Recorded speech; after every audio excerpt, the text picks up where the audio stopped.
payment.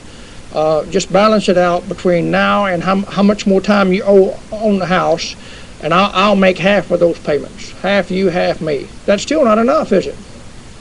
See, it wouldn't be enough until you paid for the entire house plus all of the problems and unfortunate things that it caused put on me, right?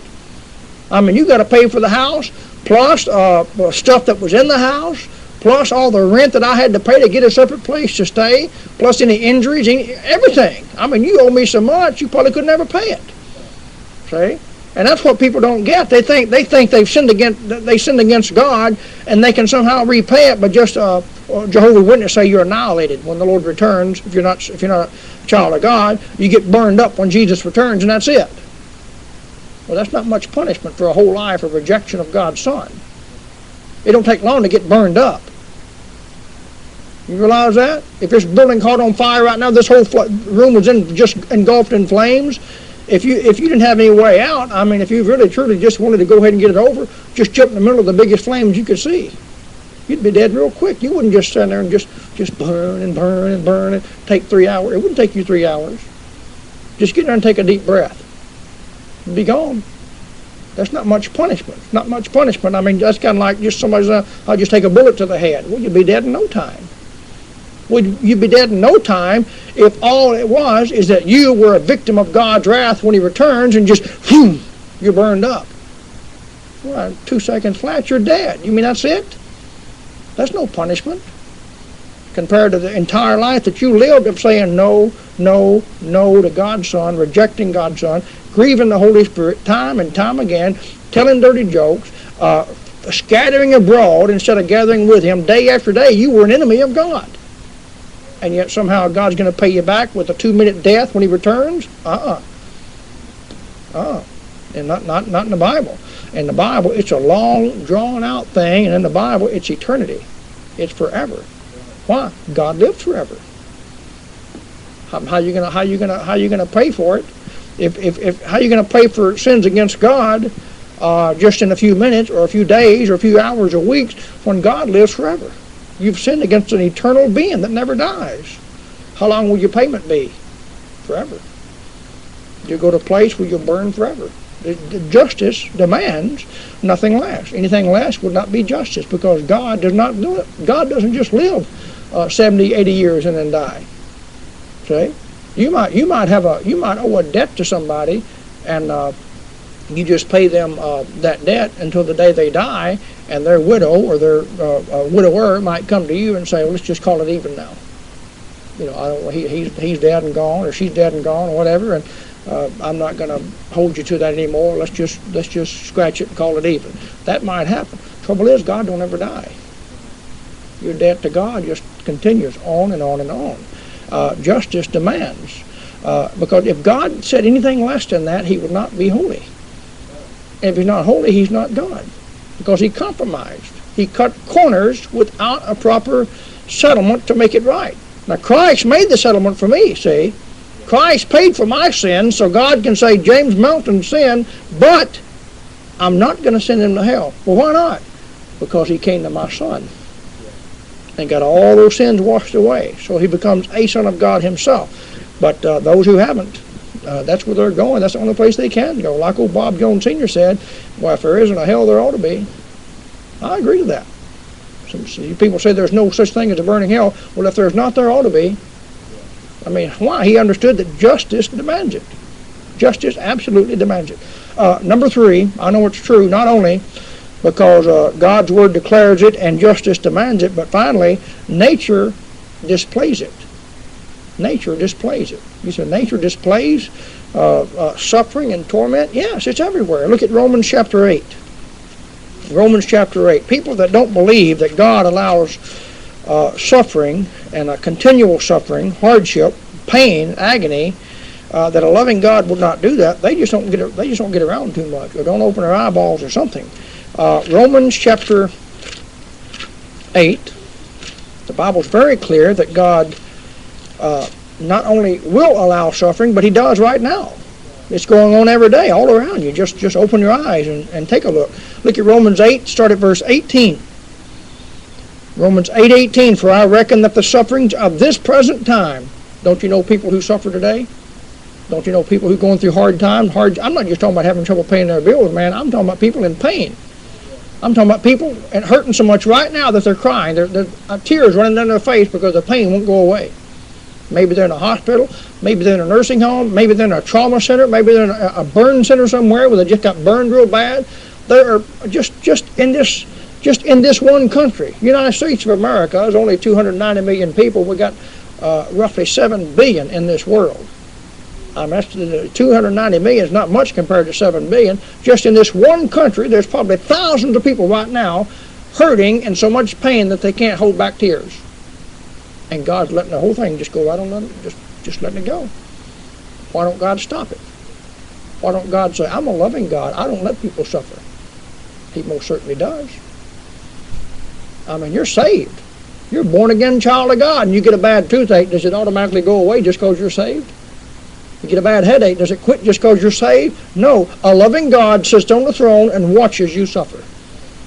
I don't say that irreverently toward God. You know what I'm saying? I'm saying God will allow people to suffer. He lets his own children suffer.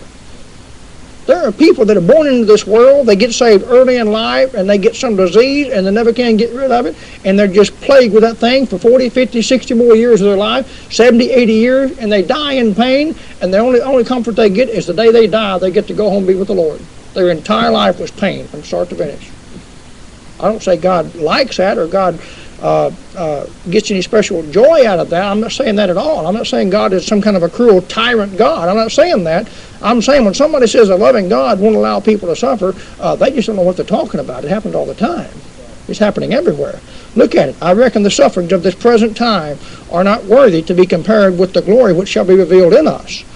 For the earnest expectation of the creature waiteth for the manifestation of the sons of God. For the creature was made subject to vanity, not willingly, but by reason of him who has subjected the same in hope. Talking about just the creation in general, of course human life, but also animal life. Look at verse 21. Because the creature itself shall also shall be delivered from the bondage of corruption into the glorious liberty of the children of God.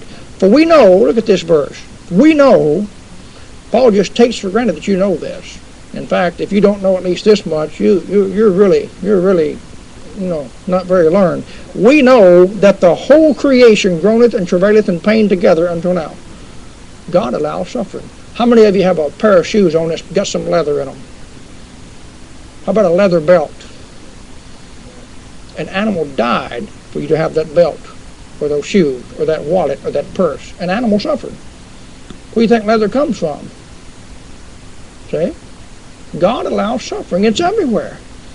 What we're going to have? We're going to have meat today. An animal suffered, so you can have meat. See? I mean, it happens. There it is. I can't prove to you that plants have any nerves and feelings. I don't know about that, but they die. There's death. There's death there. There's death that provides for you because it's sacrificial. See? The animal kingdom and the plant kingdom are continually sacrificing for your pleasure and your benefit.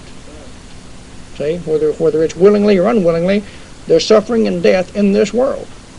There's horrible suffering in this world. That goes on all the time. The whole creation groaneth and travaileth in pain together until now. And not only they, but ourselves also, which have the first fruits of the Spirit, even we ourselves groan within ourselves, waiting for the adoption to wit the redemption of our body. Think of some Christian that's going through temptation, hardship. They don't want to sin against God. They want to live right. They want to be clean. And yet Satan has this particular thing he puts in front of them and tempts them with it. God sits right there and lets the whole thing happen. You take a young man, that used to live kind of wild, reckless life, and he's used to a certain lifestyle, and he gets saved, he gets right with God. He don't want to do that anymore, and yet he's not married. And he's used to having his fun on the weekend. And Satan puts this pretty girl in front of him, this situation, he's tempted. Why don't God just step inside and just thump the devil out of the universe? Say, leave my child alone. He don't do it. God lets him go through the temptation. Now, he said, I provide a way of escape, 1 Corinthians 10:13, but he don't take the temptation away. Why don't he? Isn't that a certain amount of suffering right there? Emotional, spiritual, endurance. You have to endure hardship. Paul says, endure hardness. Why don't God just make it easy? Make it easy on all of us. He said that'll ruin your character. You need some hardship to make you tough. You need to go through some things. You have to suffer. You have to suffer. I have to suffer. Lost people have to suffer. It's everywhere. It goes on all the time.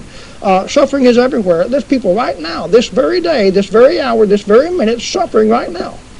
Hurting right now. There's probably people wishing that God would just take them on home. Probably Christians right now suffering, wishing they could just go on and die and get out of their pain, because they know they're saved. They know the moment they die, they're going to be with the Lord, and yet God won't let them die. And you can't figure out, it's not like they're a great evangelist and they're going to win another 10,000 people to Christ. Might just be some old saint on the hospital bed up there. Probably won't be anybody coming to see her all week. God just lets her lay there and hurt. Why? See? Well, Paul said, you know why. He said it's going to be a whole lot better one day. What you got now is nothing compared to what it's going to be. So it's going to all balance out in the end. God knows what he's doing. But one reason why is so that people like you and I can look around and say, you know, if God will let sister so-and-so go through that, and she's one of the godliest women I've ever known in my life, if God will let brother so-and-so go through this and go through that, don't you know he'll take a lost sinner and throw him into hell? Don't you know he'll take a man that rejects Jesus Christ every day of his life? Every time we give him a tract, he throws it down. Every time we pay him a visit, he cusses us out. Every time we invite him to church, you know, he says some bad thing, you know, blankety blank this and that. He won't get right. Don't you know God will take a man like that? See, if nothing else, when you suffer and go through hardship, nothing else, there's probably other reasons for it, but if nothing else, it's at least an object lesson. And that is, God's letting me suffer as an example to other people.